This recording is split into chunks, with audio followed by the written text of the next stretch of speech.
comment time will be limited to 2 minutes per person. And first, we will hear from Steve Edmiston.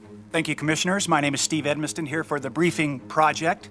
I'm here seeking to brief you on the impact of increased aircraft overflights on our airport neighbor communities.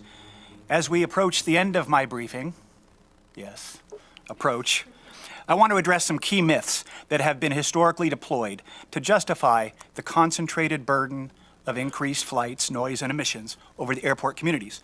Today, we'll discuss the myth that the port has no choice but to add overflights upon demand. The myth of no choice is built on the premise that the port is powerless to address increased flight frequency at sea-tac as a primary tool for reducing the unfair burdens on airport communities and the health and environmental risks. The myth of no choice is conveyed in a three-part formula. First, rapid-fire finger-pointing, that only the FAA controls the airspace, that only the airlines decide how many flights, that only consumers drive demand. And we just can't stop it. No one can. It's like a virus with no cure. Second, the myth of no choice is supported by claims that the port is listening, the port cares that the citizens are concerned, and the port is taking action on a number of initiatives that do not include adopting a policy of reducing growth in the number of flights until you can first do no harm. Part 3 is the closer, the final deflection, that proclaims that this is all the FAA's responsibility, and the FAA should really do something about it. The port needs the myth of no choice today because the airport is at capacity and you want to grow. This is the stated reason that you'll spend billions on new terminals and gates to eliminate bottlenecks, as reflected in your Century Agenda and the SAMP.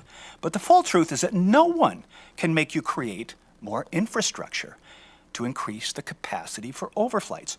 No one can make you build more runways, more terminals, or more gates. Not the FAA, not your grant assurances, not the airlines, and not consumer demand.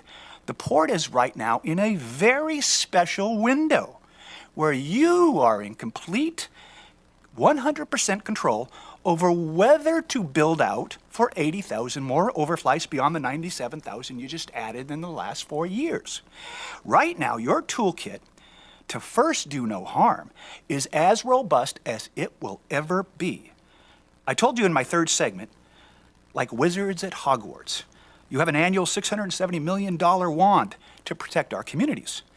And as that most beloved Hogwarts professor once said, it is our choices that show what we truly are, far more than our abilities. Thank you for giving a citizen 2 minutes to comment. I am providing 3 minutes today. I am providing 2 internal port documents titled Messaging Platform for Noise and Flight Path. One is a 10-page memo. The documents demonstrate everything I just told you about how the myth of no choice pivots off well-placed half-truths. Here's the spoiler. You won't find your staff suggesting that you should actually do something or that you should actually be concerned about the health and environmental risks.